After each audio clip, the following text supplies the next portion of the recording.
Olá, Elis Jordana, meu nome é Lorena, sou advogada e professora de Direitos Humanos aqui na LJ e nós vamos trabalhar agora nas nossas aulas em cima do edital de 2023 para o concurso público da Secretaria de Estado de Educação de Minas Gerais. Então, nós vamos aí trabalhar para a nossa prova objetiva de múltipla escolha, dentro dos tópicozinhos aí de direitos humanos, né? Ela tem um caráter eliminatório e classificatório, e o nosso módulo aqui, que é direitos humanos, nós vamos ter 5 questõezinhas, com peso de 1,6, ou seja, são 8 pontos aí que nós vamos garantir aqui com essas aulas, tá certo? Nós vamos trabalhar aí em cima dessas questões para que vocês consigam, então, garantir esses 8 pontos que são de extrema importância, né? Nós temos aí a matéria que é muito histórica, é gostosa. Para quem já gosta de história, vocês vão ter bastante facilidade, é uma matéria muito boa. E nós vamos trabalhar aí essa inter-relação entre os direitos humanos e a educação, né? Que é a base aí do nosso concurso. Nós vamos começar falando sobre a evolução dos direitos humanos e suas implicações para o campo educacional. E um bom resumo, né, sobre o que são os direitos humanos seria que ninguém pode ser superior a ninguém. Mas na prática, a gente pode falar que todos somos tratados de forma igual?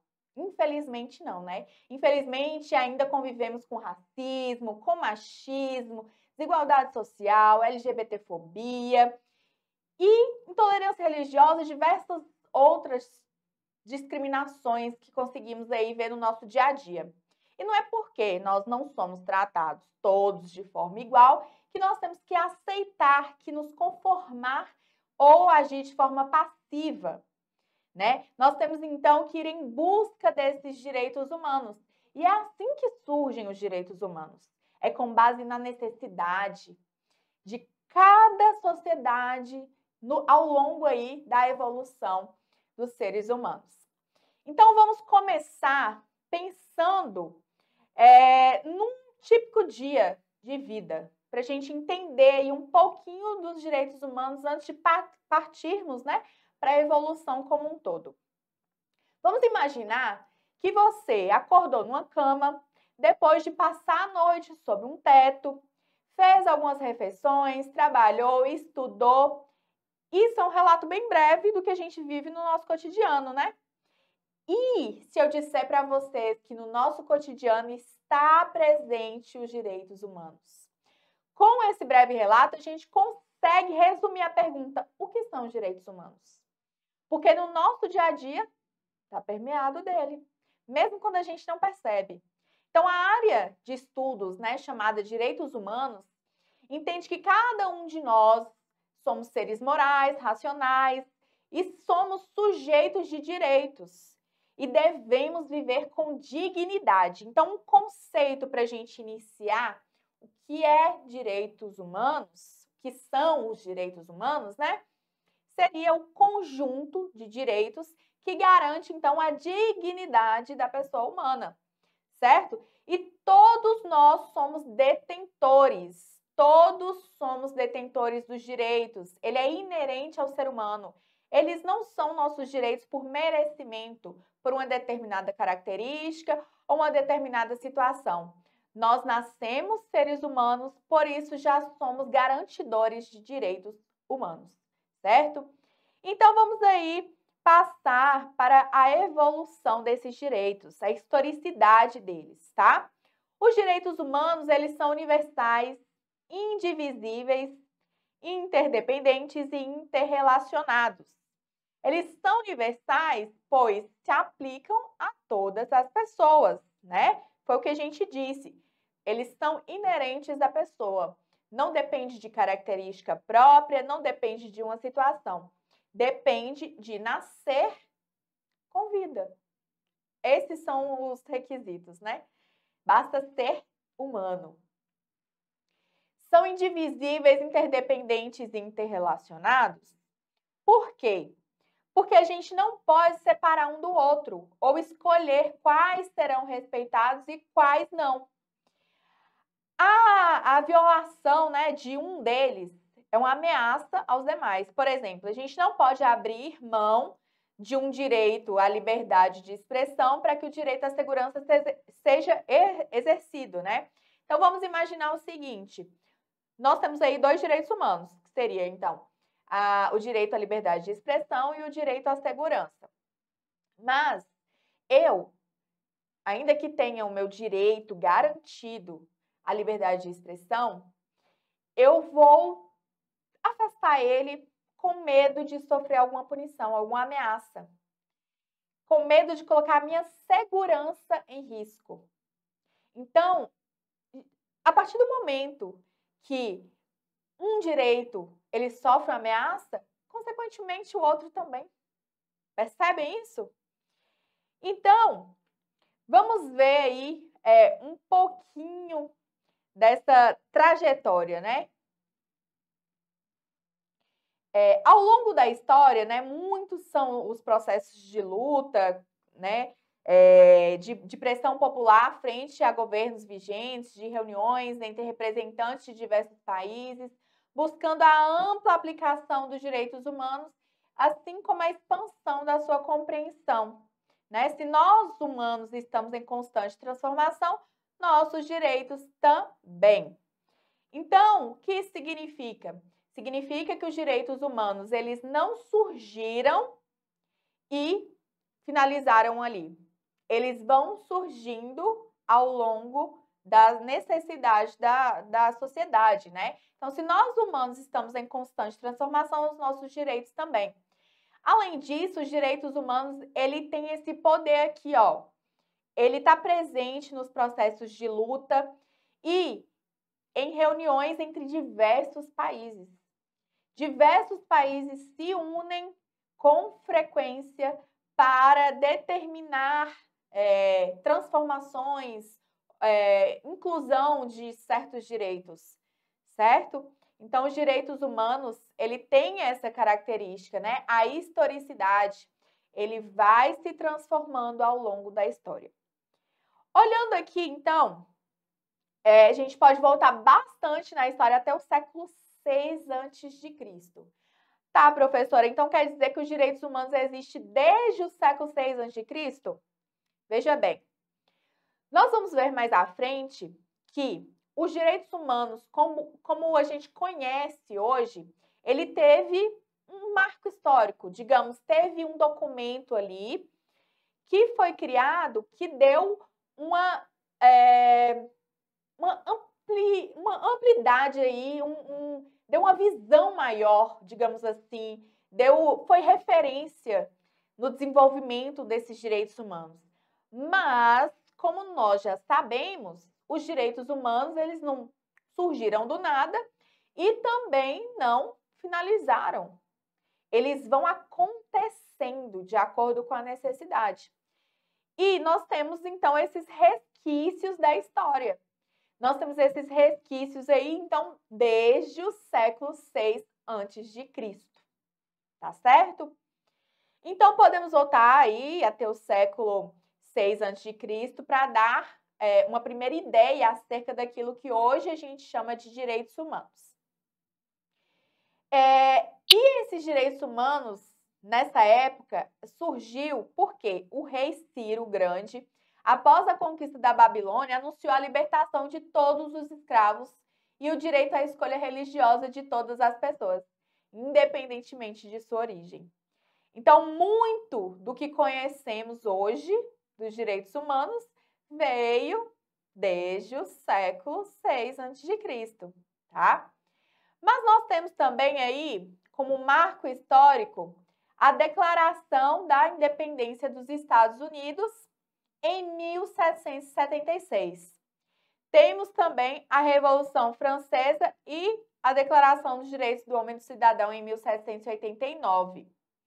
Vale dizer também que em 1791, em resposta a uma declaração que não contemplava as mulheres, Olympe de Gouges, que foi uma dramaturga, ela era ativista, feminista, abolicionista, né, lá na época da Revolução Francesa, ela que escreveu, então, essa declaração aí dos direitos da mulher e da cidadã.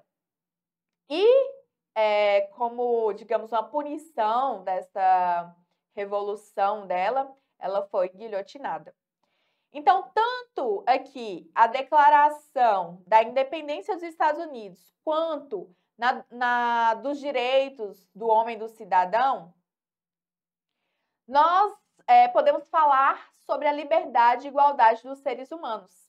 Entretanto, a intenção dessas declarações era mais propriamente tirar o poder do clero e da nobreza, que eram quem eram os detentores, né, do poder naquela época, e passar esse poder para a burguesia. E não propriamente dito era uma defesa dos pobres e menos favorecidos em relação aos mais ricos e mais favorecidos, certo? Era mais aí uma compensação, digamos assim. Era retirar o poder de um que já tinha muito poder e riqueza e passar para outro que também tinha muito poder e riqueza. Agora, avançando aí no tempo, né? Após as atrocidades na Segunda Guerra Mundial, que um comitê internacional da ONU, né, Organização das Nações Unidas, que foi liderado por Roosevelt, estabeleceu um conjunto de diretrizes que pudesse ser aplicado para todo mundo, numa tentativa de garantir que ninguém mais sofresse de uma forma tão terrível como aconteceu aí na Segunda Guerra Mundial. E nós temos essas diretrizes escritas na Declaração Universal dos Direitos Humanos, na DUDH. E veja bem, gravem essa Declaração dos Direitos Humanos, porque eu vou ousar a dizer para vocês que a DUDH é o documento mais importante para os direitos humanos, para o reconhecimento, tá? Para ampliação, para garantia, para a visibilidade que os direitos humanos têm hoje, tá certo? Então, o documento ele foi aprovado aí em dezembro de 1948 por 58 países que eram membros, por 48, né, dos 58, na verdade, que eram membros da ONU naquela época. E o Brasil estava entre esses países signatários aí da DUDH. E atualmente, a título de curiosidade aí, a ONU possui 193 países que são signatários desse compromisso aí com as diretrizes trazidas na Declaração Universal dos Direitos Humanos, tá?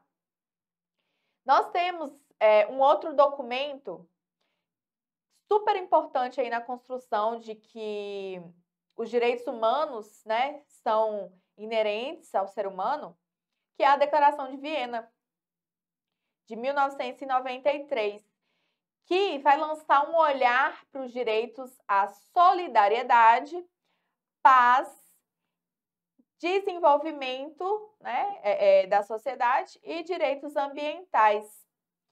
Nessa declaração também consta explicitamente a expressão direitos humanos de mulheres e meninas. Então, aí aqui a gente já vai ter na Declaração de Viena o início do surgimento dos direitos às mulheres, né?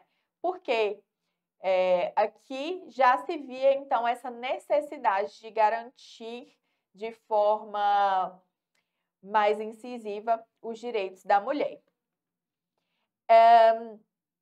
Aí nós temos em 2006, né, a Declaração Universal sobre Bioética e Direitos Humanos. Então, aqui bem recente, né, já no século XXI, da qual o Brasil ele também é signatário. A declaração tem o objetivo de mudar a forma como a gente interpreta a bioética no século XXI e considerando os impactos do progresso científico e tecnológico em toda a humanidade, né, com atenção especial às populações vulneráveis. Então, aqui, nessa Declaração Universal sobre Bioética e Direitos Humanos, a gente vê que nós estamos já num mundo evoluído de tecnologia, de progresso científico, e essa declaração vem para garantir que as pessoas não se tornem objetos desse avanço, né, desse progresso, dessa ampliação aí da tecnologia, né, que vem surgindo. Por isso, são importantes, então, cada uma com a sua característica própria, né, com as necessidades da época, mas todas têm um papel muito importante aí no desenvolvimento dos direitos humanos, tá? Agora, já que a gente falou de direitos humanos, falamos de Declaração Universal de Direitos Humanos, e eu ousei a dizer para vocês que seria a mais importante, a gente vai trazer então para vocês um pouco mais sobre a DUDH. Por quê? A chance de cair aqui a Declaração Universal sobre Bioética e Direitos Humanos, a Declaração de Viena, é infinitamente menor do que de cair a Declaração Universal de Direitos Humanos na sua prova. Então, nosso foco é garantir que você tenha um conhecimento amplo para que você consiga resolver todas as questões que apareçam, mas de forma mais objetiva, trabalhar aquilo que influi diretamente, que é mais cobrado nas provas de concurso público, certo? Então, aqui, ainda que tenham sido propostos outros documentos após a Declaração Universal de Direitos Humanos, né, nossa DUDH, é a ela que recorremos para lembrar dos nossos direitos mais básicos que garantem vida digna a todos nós. De forma resumida, os 30 artigos da DUDH falam sobre os seguintes direitos. Então, nós já sabemos que a DUDH, ela surgiu lá em 1948, que ela tem 30 artigos, que depois dela já surgiram novos documentos que garantem, né, direitos humanos, porque a gente sabe que os direitos eles estão em constante evolução, transformação, de acordo com as necessidades da sociedade. E agora, eu digo para vocês que esses 30 artigos da DUDH influenciam diretamente na nossa Constituição Federal. Então, os direitos que nós temos no ordenamento jurídico brasileiro foram, digamos, trabalhados em cima desses 30 artigos aqui da DUDH. Por quê? Porque já que o Brasil aceitou participar dessa declaração, confirmou que vai seguir o protocolo, vai garantir todos esses direitos trazidos aqui nesses 30 artigos da DUDH, então toda a legislação brasileira tem que estar de acordo, não pode violar nenhum direito presente aqui na DUDH. Certo? Então, aqui a gente inicia com o artigo 1º da DUDH, que fala sobre dignidade humana, liberdade e igualdade. Vocês vão ver que nós vamos falar muito sobre liberdade, igualdade e fraternidade.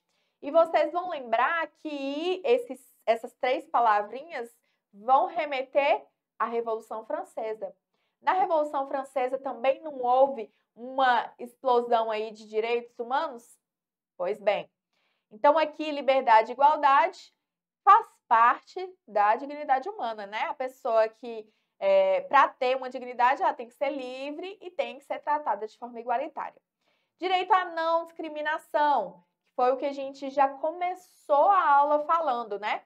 Todos somos iguais.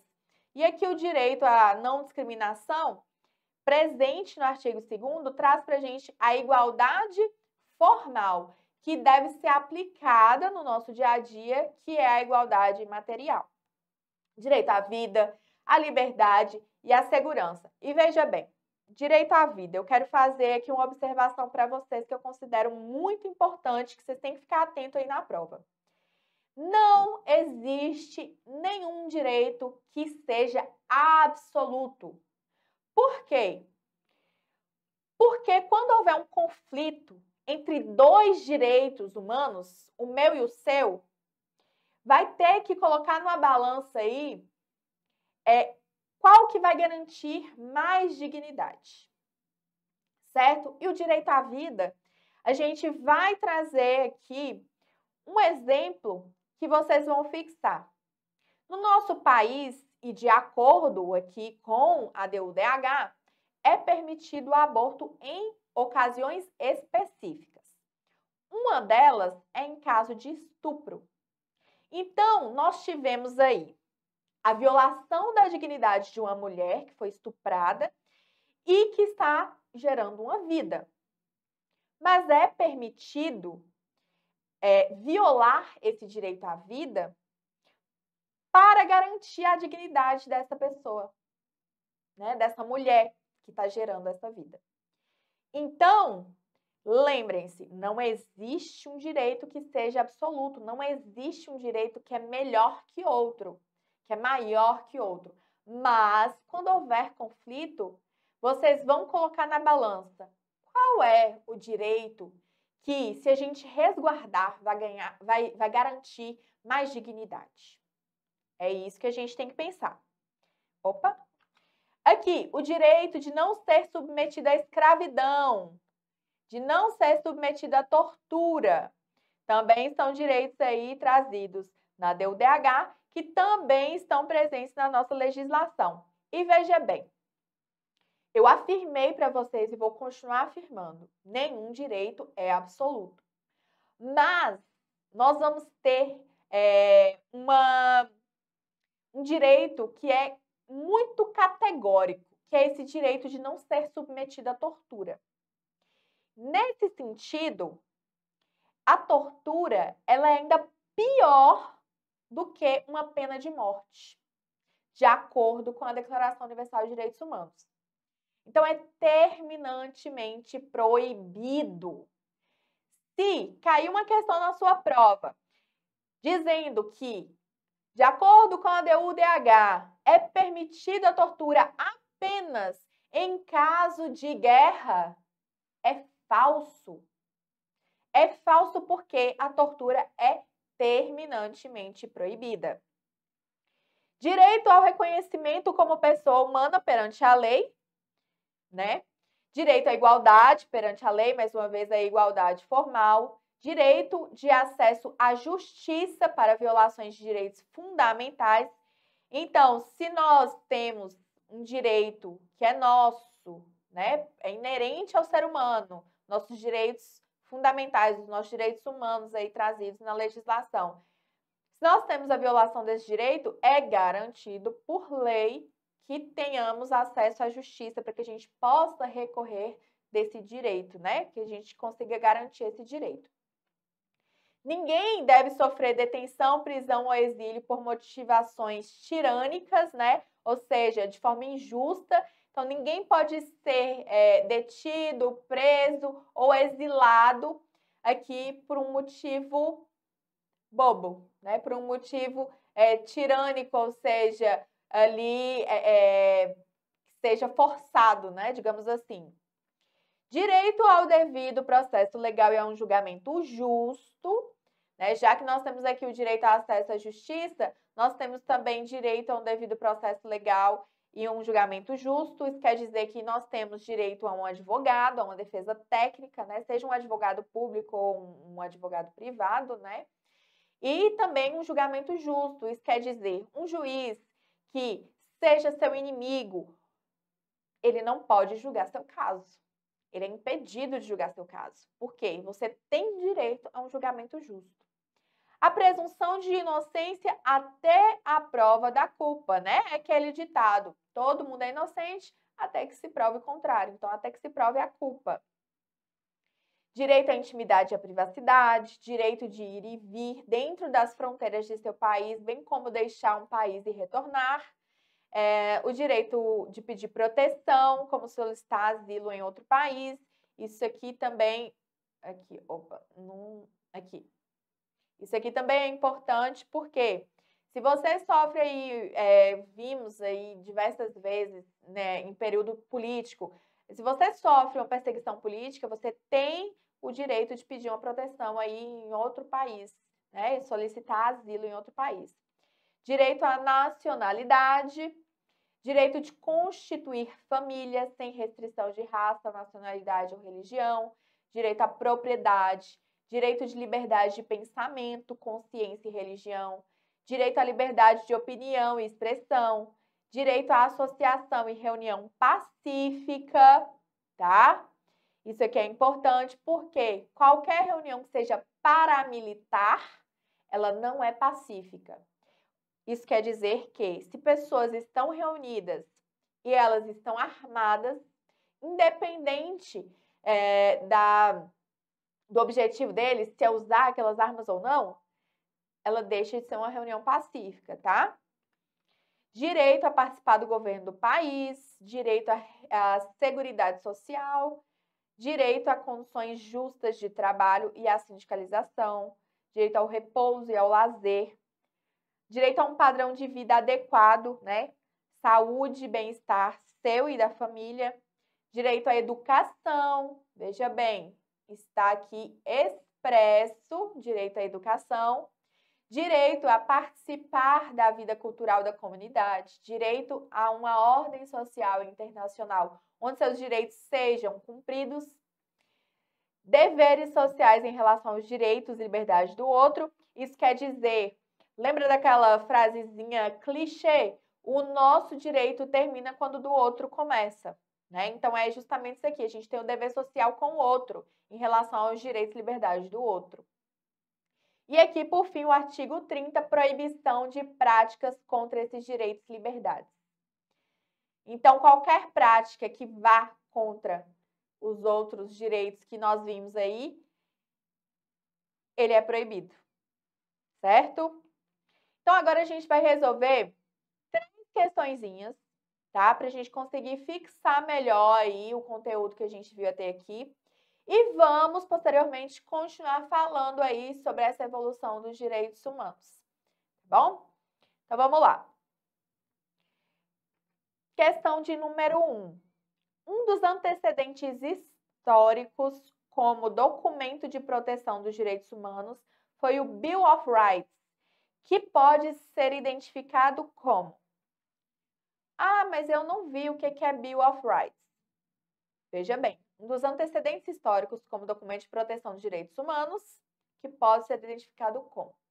Você vai ver, e eu trouxe propositalmente essa questão aqui, você vai ver que você vai conseguir fazer, ainda que você não tenha um conhecimento específico desse documento aqui, tá? Vamos lá. Letra A. Uma carta de direitos firmada em 1789 que reconhecia os direitos básicos dos colonos norte-americanos perante a Inglaterra. Então, está incorreta. Por que está incorreta aí? Porque a Bill of Rights ela foi ratificada, né, em 1791 e foi reconhecida como os direitos básicos do cidadão em face dos Estados Unidos da Inglaterra. Certo? Incorreta. E aqui a nossa questão está querendo a correta. Letra B. O primeiro documento internacional de garantia dos direitos humanos criado pela ONU. Incorreto. Por quê? Qual foi o primeiro documento que garantia direitos humanos que foi criado pela ONU? Opa! Aqui, né? Foi a DUDH. Tá? A Declaração Universal de Direitos Humanos, que foi o primeiro documento. Então, também está incorreta.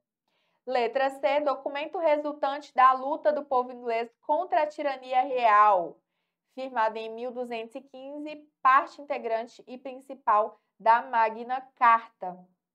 Letra C também está incorreta, porque em 1215, né, a Carta Magna inglesa, né, o foco aí vai ser a relação fundiária, né, a elite fundiária inglesa da Inglaterra e os respectivos direitos aí da terra, né, tem mais a ver com, digamos, com a burguesia, né? Então, também está errado. Letra D. Carta criada no contexto do fim da Revolução Gloriosa, que limitou o poder do rei da Inglaterra, aumentando o poder do parlamento. Correto? Então, a Bill of Rights foi uma carta criada no contexto do fim da Revolução Gloriosa, que limitou o poder do rei da Inglaterra, aumentando o poder, então, do parlamento. Letra D está correta. Para a gente finalizar, a letra E, carta elaborada pelo parlamento inglês em 1628 e enviada ao rei como uma declaração garantidora das liberdades civis. Não, né?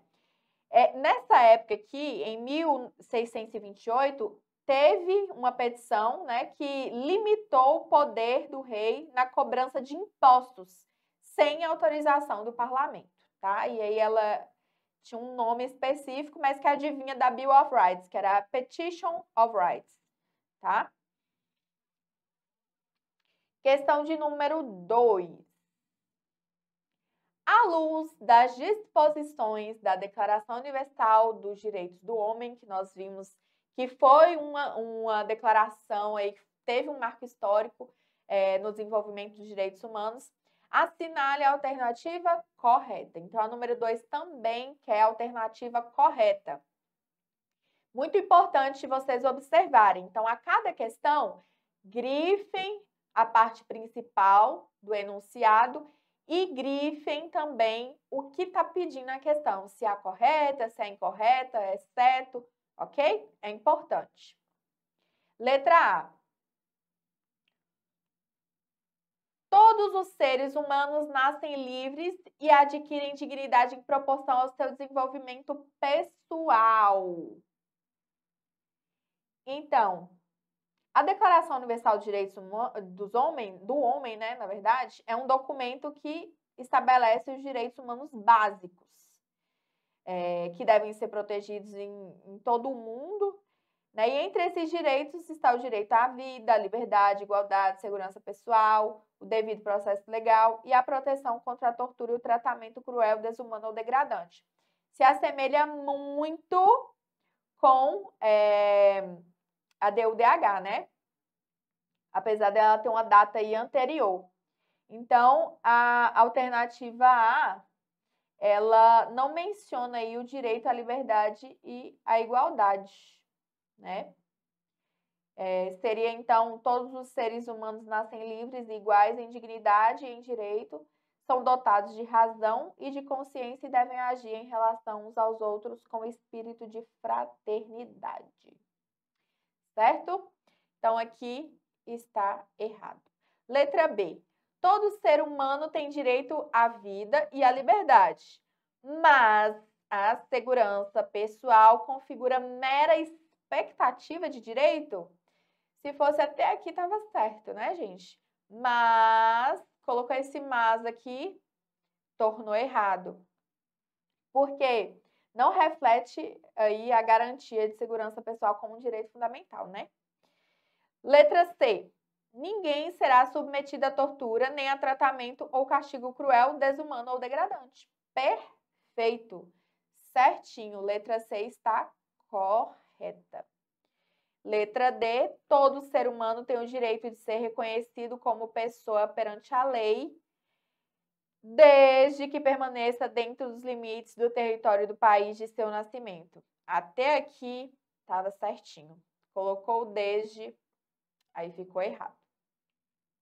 Letra E. Todo ser humano tem direito, em plena igualdade, a uma justa e pública audiência por parte de um tribunal independente e imparcial para decidir seus direitos e deveres, ou fundamento de qualquer acusação criminal contra ele, salvo se cometer crime considerado hediondo ou contra a humanidade. A letra E está limitando o direito a uma audiência justa, né? Então, aqui está errado também. Não tem isso aqui. Até aqui também estaria certinho. Então, a 2 aí, letra C. Vamos para a 3, para a gente finalizar. O grande movimento que eclodiu na França em 1789 veio operar na palavra revolução, uma mudança semântica de 180 graus. Desde então, o termo passou a ser usado para indicar uma renovação completa das estruturas sociopolíticas. A instauração ex novo não apenas de um governo ou de um regime político, mas de toda uma sociedade no conjunto das relações de poder que compõem a uma estrutura. Os revolucionários já não são os que se revoltam para restaurar a antiga ordem política, mas os que lutam com todas as armas, inclusive e sobretudo a violência, para induzir o nascimento de uma sociedade sem precedentes históricos. Aí nós temos aí a citação, né? Sobre a Revolução Francesa de 1789 e sua contribuição para a construção histórica dos direitos humanos, é correto afirmar exceto.